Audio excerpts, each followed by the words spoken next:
वर्ष पाकिस्तान और अफगानिस्तान के दरमियान ट्राई नेशन सीरीज़ का फाइनल संडे को खेला जाएगा और शायकीन इस फाइनल को देखने के लिए बड़े बेताब हैं क्योंकि जिस तरीके के मैचेस खेले गए पाकिस्तान और अफगानिस्तान का जो फर्स्ट मैच था ट्राई नेशन सीरीज़ का या जो सेकंड मैच था, दोनों ही बड़े ज़बरदस्त एनकाउंटर थे। और मैं समझता हूं कि पहले मैच में पाकिस्तान ने अगर आउट परफॉर्म किया अफगानिस्तान को, तो दूसरे मैच में बिल्कुल ही आउट क्लास कर दिया अफगानिस्तान ने पाकिस्तान को। अब देखना यह है कि फाइनल में किस टीम का पलड़ा भारी रहने वाला है। अभी तक जो मैचेस दोनों टीम्स खेल चुकी हैं उसकी बेसिस पर मैंने ये सोचा है कि मैं आपके सामने इन दोनों टीम्स का एक स्वास एनालिसिस रखूं। स्वास एनालिसिस से मुराद ये कि दोनों टीम की स्ट्रेंथ क्या है, वीकनेसेस क्या हैं, और इन स्ट्रेंथ और वीकनेसेस की बेसिस पर फाइनल में दोनों टीम्स की स्ट्रैटेजीज क्या हो सकती हैं। सबसे पहले अगर हम बात करें टीम अफगानिस्तान की, तो देखें इस टूर्नामेंट में अफगानिस्तान ने जो मैचेस अब तक खेले हैं उसमें एक चीज़ वाज़ेह है कि अफगानिस्तान के जो सबसे बड़ी स्ट्रेंथ है वो उनकी स्पिन बैटरी है। उनके पास आउट क्लास स्पिनर है। मैं समझता हूँ दुनिया में इस वक्त जिस क्वालिटी के स्पिनर अफगानिस्तान के पास अवेलेबल हैं, ऐसे इंडिया के पास भी अवेलेबल नहीं है। इतनी ज़्यादा वैरायटी है इनके पास। आप देखें राशिद खान लेग स्पिनर हैं, इसी तरीके से नूर अहमद को आप चाइना मैन कह सकते हैं। इसी तरीके से मुजीबुर रहमान को अगर आप देखें तो वो एक मिस्ट्री स्पिनर है। और मोहम्मद नबी की बात की जाए तो ऑफ ब्रेक स्पिनर है। चारों के चारों डिफरेंट किस्म के स्पिनर हैं और चारों के चारों जो है वो एक्सीलेंट है स्पिन बॉलिंग में। मतलब वो सामने वाले को बिल्कुल ही फंसा के रखते हैं और रन्स बनाने नहीं देते। और सब में विकेट टेकिंग यानी कि एबिलिटी है कि हर बॉलर के अंदर ये क्वालिटी है कि वो विकेट लेना जानता है। तो इस सबसे बड़ी स्ट्रेंथ जो है अफगानिस्तान की वो है उसकी स्पिन बैटरी। और साथ ही साथ मैं फजले हक फारूकी की भी तारीफ करूंगा कि वो भी एज अ पेसर जहां मौका मिलता है विकेट निकाल के देते हैं अफगानिस्तान को, तो उनको भी आप हल्के में नहीं ले सकते। तो ये पूरी जो बॉलिंग कंपोजिशन है अफगानिस्तान की ये एक्सीलेंट है। अब अफगानिस्तान की एक दूसरी स्ट्रेंथ ये है कि अफगानिस्तान अगर अपने रन्स को डिफेंड कर रहा हो तो वो और भी ज़्यादा जो है ना लीथल हो जाते हैं। फिर उनको जो है ना खेलना और भी ज़्यादा मुश्किल होता है और फिर उनके अगेंस्ट चेज करना एक्सट्रीमली डिफिकल्ट है ऑन शारजा। यानी कि शारजा में अगर आप खेल रहे हैं specially on a turning pitch तो आपके लिए बड़ा मुश्किल होने वाला है। लेकिन अगर दूसरी तरफ वीकनेस देखी जाए अफगानिस्तान की तो मैं समझता हूँ वो है उनकी बैटिंग लाइन। अगर आपने देखा हो तीनों मैचेस में जो दो प्लेयर जिन्होंने रन्स किया, अगर आप उनको देखें तो सदीकुल्ला अतुल हैं और इब्राहिम जदरान है जो प्रोमिनेंट नजर आए, जिन्होंने पाकिस्तान के अगेंस्ट भी रन्स किया, यूएई के अगेंस्ट भी रन्स किया। अदरवाइज जब उनकी टॉप ऑर्डर की 2-3 विकेट्स गिरती हैं तो नीचे के बैटर उस तरीके से रन्स नहीं कर पाते। और उसकी एक बड़ी वजह यह भी है कि तो उनको मौका ही बिल्कुल लास्ट में जाके मिलता है। तो कहीं ना कहीं ये इनएक्सपीरियंस नजर आता है अफगानिस्तान की बैटिंग में कि एक तो उनके लड़कों ने ज़्यादा बैटिंग नहीं की। तो मैं ये समझता हूं क्योंकि उन्होंने रन्स नहीं बनाया तो डेफिनेटली वो स्ट्रगल कर सकते हैं अगर आप टॉप ऑर्डर से उनकी विकेट्स ले लें। तो मुझे लगता है कि बैटिंग कहीं ना कहीं जो है उनके लिए कंसर्न है, उनके लिए प्रॉब्लम क्रिएट कर सकती है। अब अगर बात की जाए पाकिस्तान की, क्योंकि पाकिस्तान ऑलमोस्ट अपने मैचेस खेल चुका है, चारों मैचेस खेल ली हैं और चीज़ें बिल्कुल क्लियर होकर पाकिस्तान के सामने आ गई हैं, सबके सामने आ गई हैं। और अफगानिस्तान भी उससे बहुत अच्छी तरह से अवेयर है और वो ये है कि पाकिस्तान स्पिन के अगेंस्ट लूज खेलता है और ये बहुत बड़ा फैक्टर है पाकिस्तान की डिफीट में जो जिसने रोल प्ले किया सेकंड मैच में। क्योंकि देखें एक टीम जिसकी मेन स्ट्रेंथ ही स्पिनर है, अगर आप स्पिनर्स को ही नहीं हैंडल कर पाएंगे तो आप उसके अगेंस्ट जीतना आपके लिए मुश्किल है। अब दूसरी तरफ पाकिस्तान की अगर बात की जाए स्ट्रेंथ है क्या, पाकिस्तान की स्ट्रेंथ मैं समझता हूं उनका अनप्रडिक्टेबल होना है कि किसी पर्टिकुलर डे में वो किस तरह से क्रिकेट खेलेंगे इसके बारे में प्रेडिक्ट करना किसी के लिए भी जो है ना नामुमकिन है। आप ये नहीं कह सकते शॉर्ट शॉट के पाकिस्तान के ये लड़के तो डेफिनेटली रन्स करेंगे और ये बॉलर डेफिनेटली परफॉर्म करेंगे। आप देखिए फ़खर जमान परफॉर्म नहीं कर रहे थे यूएई वाले मैच में, ज़रूरत थी अगर वो परफॉर्म ना करते तो मैं समझता हूँ कि अपसेट हो जाता और यूएई पाकिस्तान को डिफीट दे देता। इसी तरीके से अबरार अहमद ने को पिछले पूरे मैचेस में हमने खिलाया ही नहीं, मौका दिया, उन्होंने भी जो है ज़बरदस्त बॉलिंग करके दी। तो ये दोनों ने ज़बरदस्त परफॉर्मेंस दी और पाकिस्तान मैच निकाल के ले गया। और टी20 गेम है भी इसी तरीके की कि जिसमें अगर 2-3 बैटर आपके रन्स कर जाएं, 1-2 बॉलर अच्छी बॉलिंग कर जाए तो आप मैच निकाल लेते हैं। ऐसा नहीं है कि पाकिस्तान के पास मैच विनर नहीं है, लेकिन ये जितने भी मैच विनर है पाकिस्तान के पास ये इनकंसिस्टेंट है, इतनी कंसिस्टेंसी इनके पास नहीं है। ये एक बड़ा प्रॉब्लम है पाकिस्तान के लिए जो बड़ा दर्द सर है।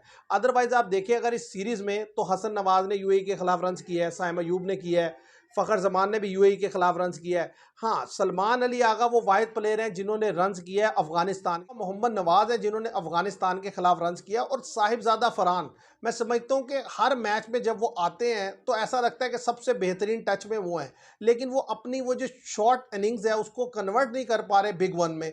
तो हो सकता है फाइनल में वो आपको एक ऐसी इनिंग्स खेल के दें जो कि बाकी सारी इनिंग्सों पे भारी पड़ जाए और वो मैच निकाल के दे दे, क्योंकि वो खेलते तो तेज़ हैं, खेलेंगे तो वो 160 से 200 के स्ट्राइक रेट से। असल जो प्रॉब्लम आ रही है उनकी कि वो कन्वर्ट नहीं कर पा रहे अपने 20s को इंटू 50s और इंटू 70s। अगर वो ये कर पाते हैं तो मैं समझता हूँ पाकिस्तान के लिए जो है ना बड़ा ही ज़बरदस्त होगा। अब उसमें यह है कि पाकिस्तान की वीकनेस में जो बड़ी वीकनेस है वो ये है कि पाकिस्तान के जो टॉप बॉलर हैं वो परफॉर्म करके नहीं दे रहे। शहीन शाह अफरीदी रन्स रोक लेते हैं लेकिन उस तरीके से विकेट नहीं निकाल पा रहे। मोहम्मद नवाज पिछले 2 मैचेस से ऑफ कलर लग रहे हैं। और इसी तरीके से जो सलमान मिर्ज़ा है, हालांकि मैं समझता हूं कि ये विकेट उनके लिए बेहतर है, लेकिन इवन देन वो बेहतर बॉल नहीं कर पा रहे। हसन अली स्ट्रगल कर रहे हैं, जिस तरीके से हारिस रऊफ को मार पड़ी है वो एक बड़ा मसला है। अब पाकिस्तान के लिए सबसे बड़ा जो कंसर्न रहने वाला है वो ये है कि फाइनल में पाकिस्तान क्या सलमान मिर्ज़ा से जाएगा या हारिस रऊफ से। तो मुझे लगता है कि हारिस रऊफ से ही जाएंगे, क्योंकि ये हारिस रऊफ को एज अ मैच विनर देखते हैं, क्योंकि वो अपने डे में बेहतर गेंद करके पाकिस्तान को जीत दिलाते हैं, जिस तरह पहले मैच में उन्होंने अफगानिस्तान के अगेंस्ट दिलाई थी। लेकिन उनका प्रॉब्लम यह है कि जब वो रन्स कंसीड करते हैं तो फिर इतना रन देते हैं कि सामने वाले को की चांदी लग जाती है। अब देखना यह है कि पाकिस्तान क्या प्लेइंग 11 उतारता है। जो अभी तक मैं समझता हूँ प्लेइंग 11 रहने वाली है पाकिस्तान की, उसमें शॉर्ट बैटिंग ऑर्डर में तो कोई चेंज होने नहीं वाला। सिर्फ एक चीज़ ये है कि बैटिंग लाइन में बल्कि कोई चेंज नहीं होने वाला, बैटिंग ऑर्डर तो चेंज हो सकता है। मोहम्मद हारिस को पिछले मैच में भी हसन नवाज से ऊपर भेजा गया, हो सकता है फाइनल में आप उसको वन डाउन खेलता हुआ देखें। और बॉलिंग की जहाँ तक बात है तो सुफियान मुकीम की जगह अबरार अहमद खेलेंगे, और ये पाकिस्तान को एक एज रहेगा कि अबरार अहमद को अफगानिस्तान ने खेला नहीं है, तो उनके लिए प्रॉब्लम क्रिएट कर सकते हैं उनके बैटर्स के। अगर जो टॉप ऑर्डर के उनके बैटर्स हैं, अगर उनमें से एक दो को अबरार अहमद निकाल देते हैं तो मैं समझता हूँ पाकिस्तान के लिए जो है ना बड़े ज़बरदस्त, यानी कि गुड साइन होगा कि पाकिस्तान अगर उनके टॉप ऑर्डर के प्लेयर्स निकाल लेता है। अब देखें ये जब जो अब तक मैचेस खेले गए हैं उसमें एक चीज़ से कोई भी नज़रअंदाज नहीं कर सकता, जिसे वो ये है कि टॉस फैक्टर तो है। जो टीम पहले बैटिंग करके रन्स लगा रही है, सेकंड टाइम वाले के लिए बहुत ही मुश्किल होता है उसको चेस करना। जब तक गेंद नया होता है फिर भी सामने वाली टीम मुकाबला करती है, जैसे जैसे गेंद पुराना होता है, वक्त गुजरता है, उतना ही मुश्किल होता चला जाता है सेकंड बैटिंग करने वाले के लिए रन्स बनाना। अब दो ही सूरतें हैं, देखिए टॉस आपके हाथ में नहीं है। अगर आप टॉस हारते हैं तो आपकी कोशिश होनी चाहिए कि आप अफगानिस्तान को 150 से लेस पर रिस्ट्रिक्ट करें, और वो तभी होगा कि जब आपके टॉप ऑर्डर के बॉलर विकेट्स निकाल के देंगे, आपके क्वालिटी बॉलर्स विकेट निकाल के देंगे। और दूसरी सिचुएशन ये है कि अगर आप पहले बैटिंग करते हैं तो आप 170 से 180 रन बोर्ड पर लगाएं, तो फिर आपके जीतने के चांसेस होंगे। तो अब दोनों सूरतों में असल चीज़ है स्ट्रैटेजी। तो स्ट्रैटेजी क्या हो सकती है पाकिस्तान की, और पाकिस्तान के लिए की प्लेयर क्या हो सकते हैं। देखिए फ़खर जमान फॉर्म में है, टच में है, शॉट्स खेल रहे हैं, लेकिन प्रॉब्लम उनकी ये है कि हमारे जितने भी लड़के हैं, चाहे वो फ़खर जमान हो, हसन नवाज हो, सलमान अली आगा, वो थोड़ा क्रीज पर टाइम स्पेंड करने के लिए खेलते हैं। साइम अयूब हो या साहिबजादा फरहान हो, चारों लड़के हवा में खेलते हैं, और जिसका नुकसान ये होता है कि एक दो बाउंड्री लगने के बाद आप कैच हो जाते हैं। अगर थोड़ा सा आप रोलिंग खेल कर इनिंग्स बिल्ड करें और टाइम टू टाइम शॉट्स खेलें तो मैं समझता हूं कि आप अच्छा टोटल भी लगा सकते हैं और चेज भी कर सकते हैं। तो ये तो मैं समझता हूं पाकिस्तान अगर इस स्ट्रैटेजी पे काम करेगा तो पाकिस्तान मैच निकाल सकता है, क्योंकि देखें अफगानिस्तान ने जो फाइनल मैच है उसमें मुजीबुर रहमान को भी ले आना है। पहले तो उन्होंने अल्लाह गजनफर को खिलाया था, अब वो मुजीबुर रहमान को ले आएंगे। तो 4 क्वालिटी स्पिनर को अगर आपने हैंडल करना है तो वो टेक्निक से हैंडल होंगे। आप इमोशनली उन्हें हैंडल नहीं कर सकते कि आप सोचें कि हर गेंद पे निकल के आप छिक्का मार देंगे उन्हें, तो वो जो है वो छिक्के खाते रहेंगे और आप जो है वो आराम से रन बना लेंगे, ऐसा नहीं होगा। अगर आपने टारगेट करना है, देखिए चारों बॉलर जब गेंद करेंगे तो ऐसा तो नहीं है कि चारों के चारों बॉलर का जो है वो बेस्ट डे हो, डेफिनेटली किसी का ऑफ कलर होता है, तो आप उसके अगेंस्ट जो है चार्ज करें, रन्स बनाएं और दूसरे वाले को रिस्पेक्ट देके सिंगल्स निकालें, डबल लें, विकेट थ्रो ना करें। पहले 10 ओवर में अगर आप बैटिंग पहले कर रहे हैं तब भी 70-80 रन लगा दें एक दो विकेट पर, और आखिरी 10 ओवर में आप इजीली 100 बना लेंगे। ऐसे ही अगर आप चेज करने जा रहे हैं तब भी आप विकेट थ्रो ना करें। मैच को जितना डीप ले जा सकते हैं आप लेकर जाएं, तो इन्हीं स्पिनर्स को आप एंड में रन्स बना भी लेंगे। असल चीज़ क्या है, खराबी कहाँ होती है, जब आप 12 ओवर में आपके 6 आउट होकर जा चुके होते हैं तो फिर डेफिनेटली प्रेशर ही इतना ज़्यादा हो जाता है कि फिर आपने क्या खेलना है। तो ये स्ट्रैटेजी है जिसके ऊपर अगर हम काम करेंगे तो मैं समझता हूँ कि पाकिस्तान मैच जीत सकता है।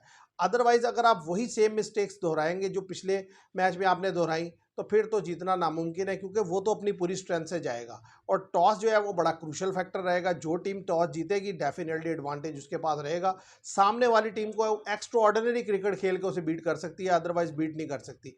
आप इससे कितना एग्री करते हैं? जो मैंने स्ट्रेंथ और वीकनेसेस हाईलाइट की हैं और जो स्ट्रैटेजी बताई है, आप इससे एग्री करते हैं, डिसएग्री करते हैं, बताइएगा। और आप अपनी भी स्ट्रैटेजी बताइएगा कि क्या होनी चाहिए पाकिस्तान की स्ट्रैटेजी। आज के लिए इतना ही। Thank you very much.